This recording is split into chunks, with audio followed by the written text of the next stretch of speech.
Hello and welcome to the Empowered Couples Podcast, where here you get modern, non-boring relationship advice for you and your partner to communicate like pros, fight smarter, and stay on the same team no matter the challenge that you face. I am one of your hosts, Aaron Freeman. And I'm Jocelyn Freeman, but you all just know us as the Freemans. And this episode is better identify your needs rather than just expressing your frustrations. Wait, so you're saying, Aaron, it's not a great method if I just go up to you and I just say, here's where I'm upset.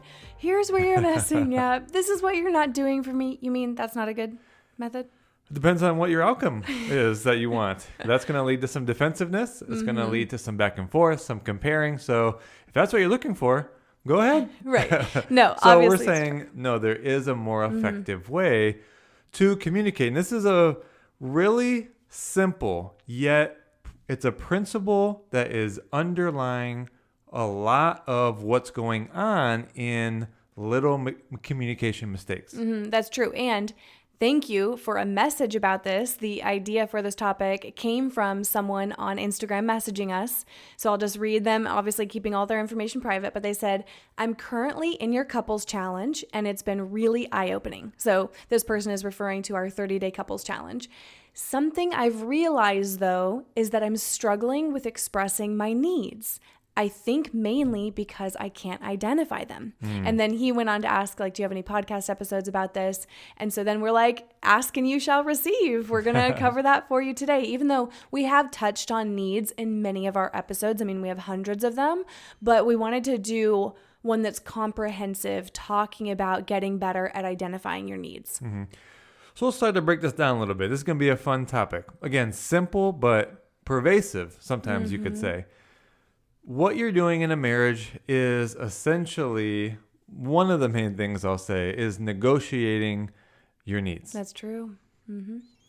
And one of the main problems is that you're not actually getting to the need, and you just start to talk about your upsets and or your complaints. And just like at the very beginning, I was saying, when you're just present to the emotion of the upset, then it can either come off as you're just complaining to your partner a lot, and that creates its whole dynamic. But you could also walk around without expressing it or knowing what your needs are and kind of hold it in. You mean being grumpy? Is that what you mean? Yeah, being grumpy. So let's start to break this down. I thought about this. Let's call it 3 levels of understanding and expression. And then we're going to get to different ways to help you identify the need too. So you're upset in your life or in your relationship, right? And that upset, without going too deep, is only coming from that you have a need that's not being met. It's the only place you're actually upset. It's the only source of upset. There are all the layers on top of it. You didn't listen to what I said, your tone, how you handle conflict. So those are the actions, but it's all underneath that some need of yours doesn't seem to be getting met. Now, the levels of awareness that you have, level 1 being just the feeling. Okay, so some people, you would maybe see this in your partner because there's a change in their attitude or their energy, or you ready for a really outdated word? Yeah. Countenance. Wow, that is. There's a change in your partner's countenance.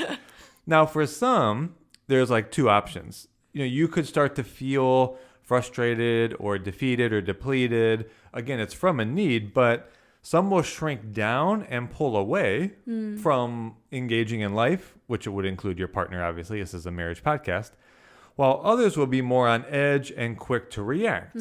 But in either case, you're just with the feeling. So your body is just having a feeling. You could shrink down and not say anything, and you just have this change in attitude. Or more lash out. Or you kind of lash out, harsh reactions, fast reactions. And partners will either feel isolated and shut down in the first example, or maybe taken off guard or blindsided when it's more reactive. And partners will say to the other sometimes what's wrong with you? Yes, that's so true. Or with another response, the partner will say back, I don't know. Nothing. Right? So You're like, okay. Okay. I don't know. You sure Obviously seem great. something, but... Sorry about it. You seem really happy right Yeah. now. Sorry I asked. Or they might say something like, I'm pissed off. So it's like you're kind of describing the feeling that you have, but you have no real reason why. So this is level 1. This is that you're only kind of sensing the feeling. Or even, can I just add one more layer of feeling? Because it's not always that you're like blatantly pissed or like, level 10 frustrated. Sometimes it can show up as like just blah, or like kind of you can sense you're feeling like distant, like you talked about, like the pulling away. You could be apathetic. And so you could kind of be like, why do I feel so distant from my partner? Kind of like some apathy. Again, you'll find that it is linked to some unmet need.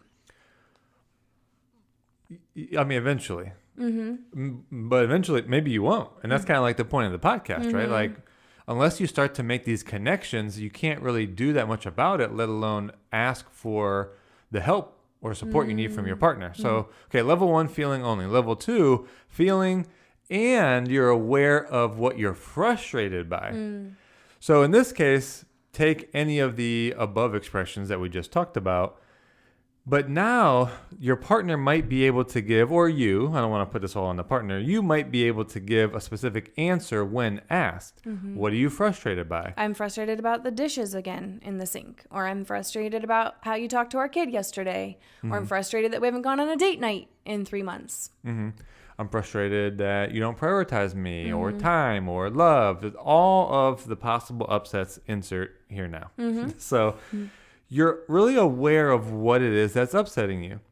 And again, you might be more expressive with, your partner, and then you go and tell them what your frustration is. So this is what can sound more like complaining. So it usually sounds like, hey, I'm mad and I'm coming to you to tell you exactly why. I'm really clear. Like, don't talk to me like that. Don't swear. Look, we're just going to end the conversation. So you go to your partner with basically what you want to stop happening, because in this level, you're trying to get someone to stop doing something because you don't like how it's having you feel. Okay, so, but even in this case, yes, you're more verbal about it, but it's still going to lead you down the path of defensiveness, because it's kind of like you're blaming them. It could easily trigger an argument. Definitely trigger an argument, for sure. And so it leads us to the third place.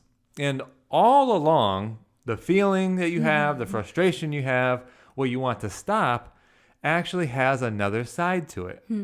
It's always that there was some, you could call it positive intent, there was some need that you had that for you in that moment was not getting met. So I call this the third level, feeling and the foundational need. So I tried to have all the alliteration. You have feeling only, feeling and frustration, and now feeling and foundational need. Great job. As humans, we tend to talk about the negative. We tend to talk about what we want to stop or what we don't want to continue. And if you think about it, it's easier in a sense because it's more obvious.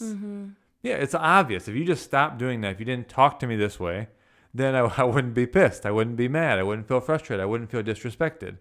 So it's kind of the easy way out. But you have to really start to get that, like I already mentioned, there is a need there.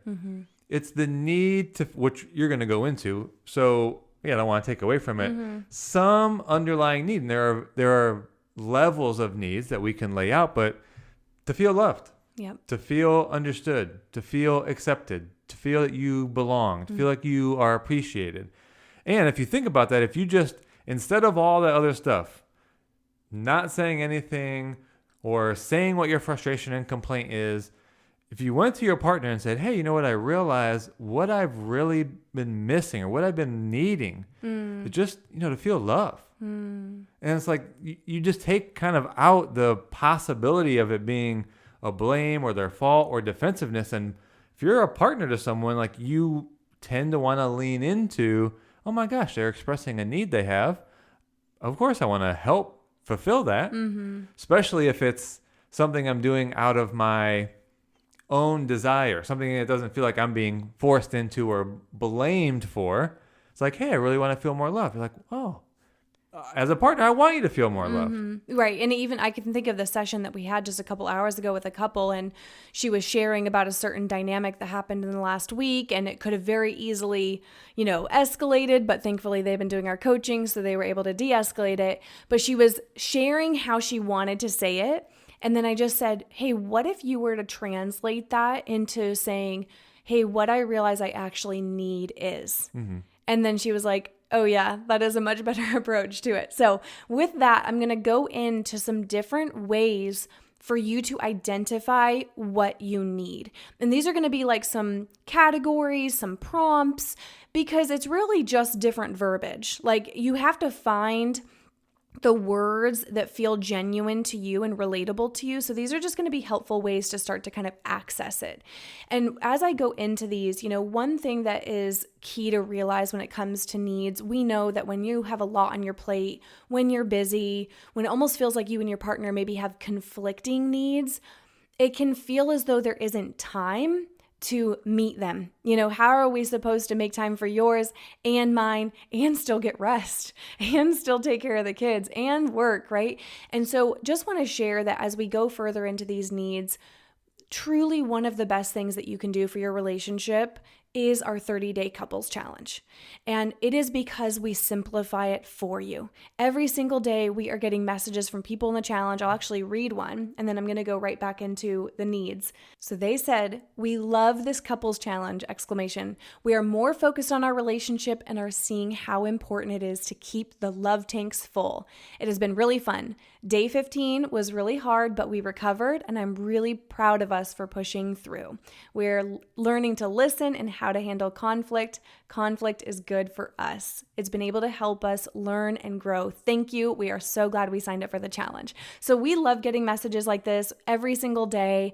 We simplify how to make positive changes in your relationship, we even call it the prioritizing us challenge, how to prioritize you to your relationship, no matter how many things we have on your plate. So as I go into the needs, we can simplify it for you, making this shift. So go to mycoupleschallenge.com. We have one starting in like 11 days, coming up soon here. So get signed up. July 1st to be more express. So yes, go get signed up, join this challenge, and feel the shift within your relationship. So with that said, the first way I wanted to categorize the needs is to go to someone who really simplified this, and that's with the Maslow's hierarchy of needs. So he really categorized it as if there are physiological needs, right? All the things we need: water, we need to be able to breathe, we need cleanliness, we need food, right? So basic survival. Now, of course, we really hope you have all those things, right? And in a relationship and in the home environment you're creating, you of course need those basic needs met for you to even be concerned about the next level, which is safety and security. And within a relationship context, we think of this as the ability to be even emotionally safe, to express your needs, your wants, your hopes, and feel emotionally safe to open up without someone, lashing out at you or getting really defensive back. And then, of course, that you can trust them, that there is healthy boundaries around your relationship, and that you feel a rock solid trust of this other person that I am doing life with. And then, of course, if you're parenting together, really feeling as though there is a secure environment for your kids to grow up. So then the next level in Maslow's hierarchy of needs is love and belonging. And I think people underestimate how important a sense of belonging is. And this really even can show up like in maybe feeling insecure about how a relationship is with another family member. I don't know, does your mom actually like me? Or, does your sibling like me? I don't feel like it. They aren't talking to me. Or I don't really feel like I have that much fun with your friends because they don't, seem to be interested in me. So belonging is really important for you. And it actually impacts, I think, how you feel about yourself. And so, of course you want to belong with your partner, of course, but also think about whether you and your partner feel like they belong in these other areas of their lives, whether that's work or with friends or with family. So then above that is self-esteem. Right? We need to be confident. So within the relationship context, self-esteem is like, do I think you, my partner, see me in a high regard? Do I feel like you respect me, that you cherish me, that you think I'm a good person? And if that were to degrade, if I were to worry about how you see me, how you talk to me, that would impact my self-esteem. And of course, that's not great. That's going to impact the relationship. So then above self-esteem would be self-actualization. And this is definitely about going beyond just normal pursuits, right? This is about becoming kind of like your most ideal self. This is has some to do with like individuality, pursuing things that are important to you. And yeah, so it's more of like the higher level pursuit. So in the relationship context, this could be about pursuing the goals that are important to you guys, about having a vision that inspires you, about feeling as though you're a solid team, but that you also can be individuals within the partnership. So those are just some categories using Maslow's hierarchy of needs to think about what you're wanting or needing within the relationship. And so we're just giving you ways to think about needs, because again, you have to be able to go beyond the frustration and the complaint and identify what is it that you're actually needing. Because when you express that, then your partner can step into how they can support you. You can be more clear for yourself about how they can support you, how you might support yourself, the actions to take. You just open up a more clear path of action. And so another way to categorize your potential needs is through this 6 human needs breakdown. And you may have heard this on, like Tony Robbins kind of made this more popular. I think we mentioned it a number of times. We talk about love accounts. But let's break this down again. The 6 human needs, again, beyond like Maslow's survival and basic needs, is certainty, where all of us need a certain amount of the safety still, the security, the known. Kind of predictability. The protection, predictability. Then uncertainty is the opposite of that, is we need a certain amount of variety and spontaneity, and newness has to go beyond the routine. It can't be the same. We get bored as humans. So again, it's not that everyone needs the same amount of uncertainty, for example, but we all need some varying degree of these in our lives. The third one is significance, and this probably goes a little bit into the self-esteem, the love and belonging that you were talking about, but significance is that you are valued and that you're unique. And important to your partner. Now, the needs that you're going to express to your partner can actually go beyond your marriage. So you could realize that overall in your life, you have a low level of feeling significant. And maybe that shows up in your job. Maybe you're doing something that you don't feel like is very significant. Doesn't impact that many people. It's kind of boring, and you feel like there's more that you could be doing as a human being. That ties to this human need of significance. That what I do matters. That who I am matters. So that might be an area for you. Then you have the love and connection. This is very aligned with the love accounts that we talk about. So your feeling of being loved, being emotionally connected with your partner. And then once again, these needs go overall beyond your relationship, but you still are going to be impacted. So there's this level at which you need to be able to communicate to your partner what you do need, even if they're not the ones going to be directly involved in supporting it, maybe. One thing I wanted to say before you went further into the 6 human needs about love and connection is that it's important to remember that how you each give and receive love might be different. So even we were on a session actually just a few days ago with a couple in Australia. We love that we get to connect with couples all over the world. And he was talking about, I show my love through acts of service. I'm trying to do as much as I can for us and show you. And she's like, I see all that. I love all that. I appreciate all that. And I helped her kind of vocalize that part of what was missing was more like engagement in their conversation and enthusiasm towards like seeing her and her being present. So more in like the engagement and the attitude. So anyway, I just wanted to say that with the love and connection one, that you need to remember to think about how your partner receives love in order to fill that part.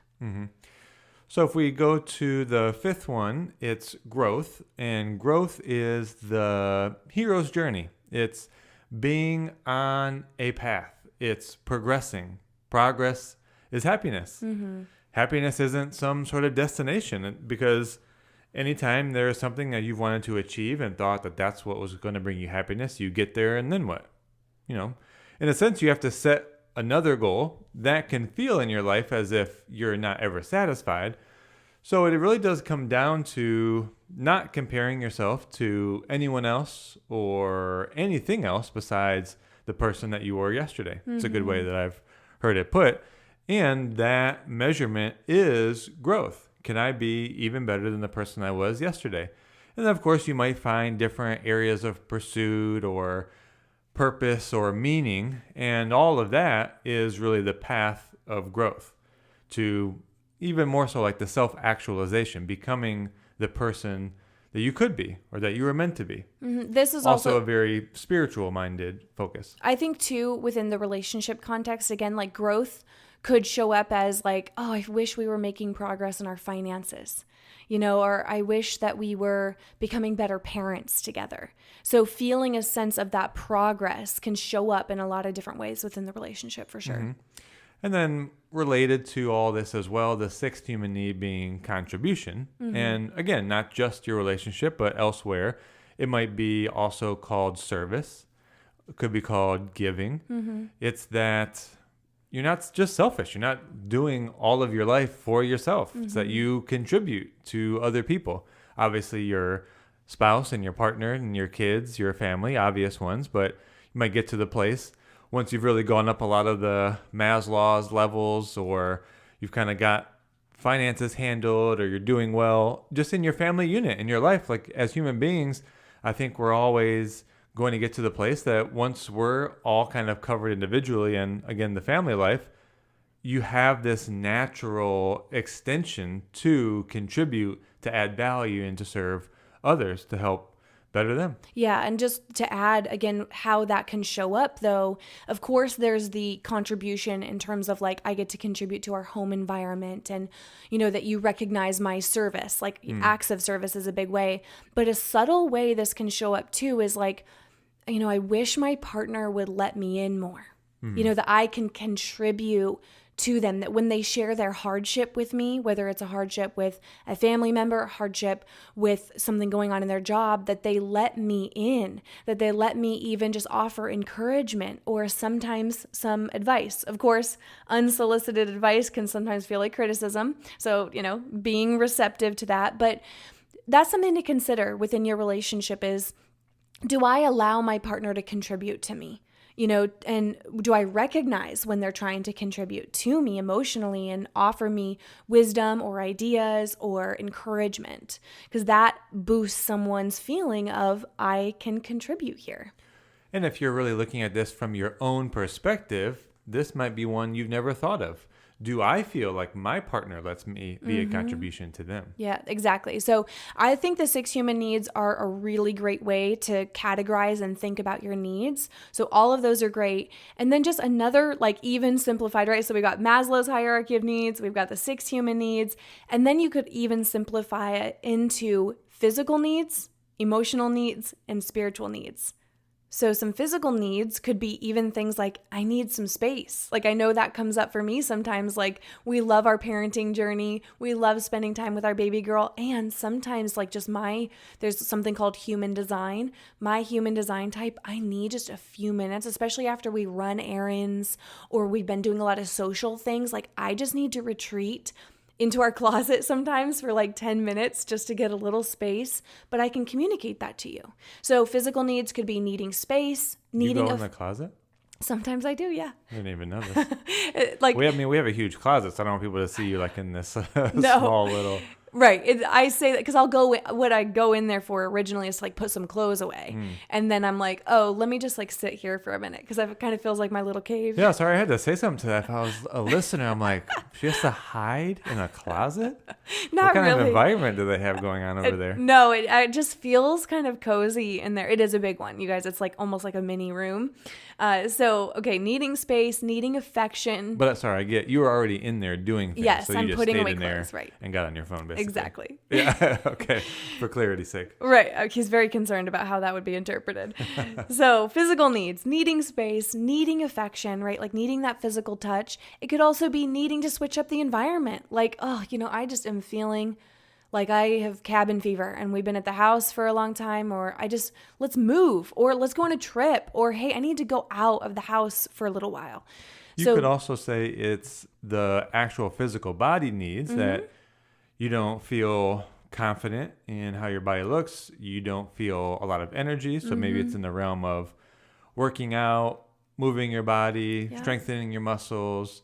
Could be on the nutrition side, could be on your nervous system side, breath work, calming your nervous system down. So there's obviously a lot to the physical. Right. So that's a physical category. And then emotional needs, obviously that can be really a wide range of things.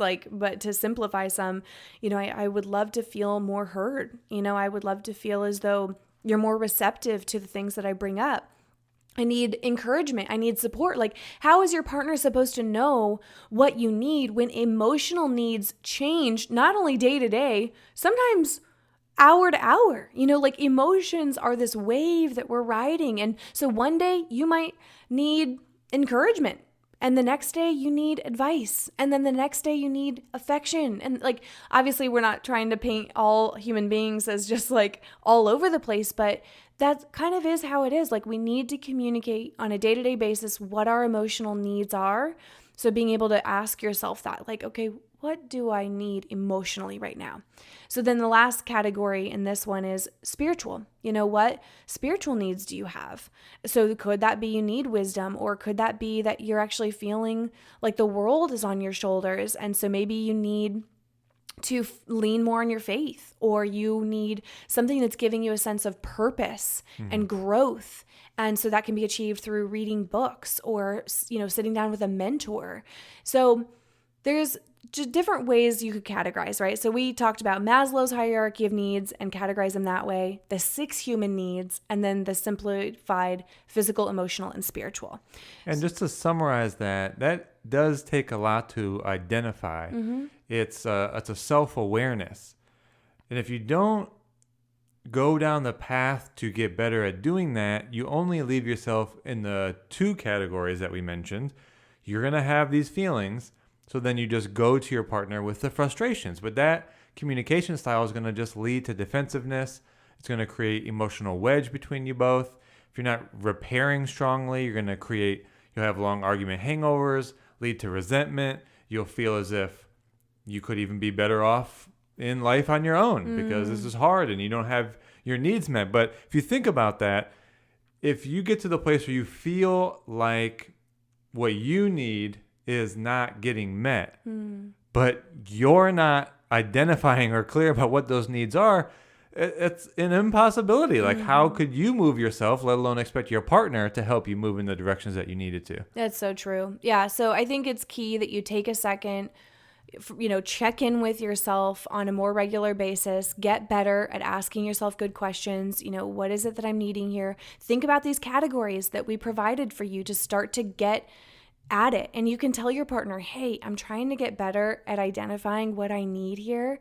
And it would mean a lot if, as I'm practicing it, you're really receptive when I do open up to you about what I'm needing. So we hope that this was an insightful episode for you. We can all get better at identifying what we need. And then, of course, how we express it. Being expressed about the need, not as much about the frustration, so that ultimately you can have a constructive conversation about needs.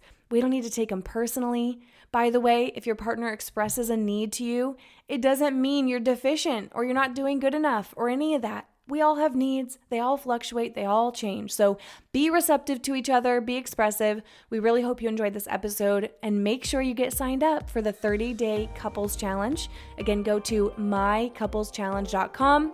You're going to get daily prompts so that you can fill your love account and reduce some of those mistakes that are easy to make in our communication and that end up being withdrawals. So you're going to love it. Read the reviews on the page. Again, mycoupleschallenge.com. And with that, we love you guys, and we'll talk to you on the next episode.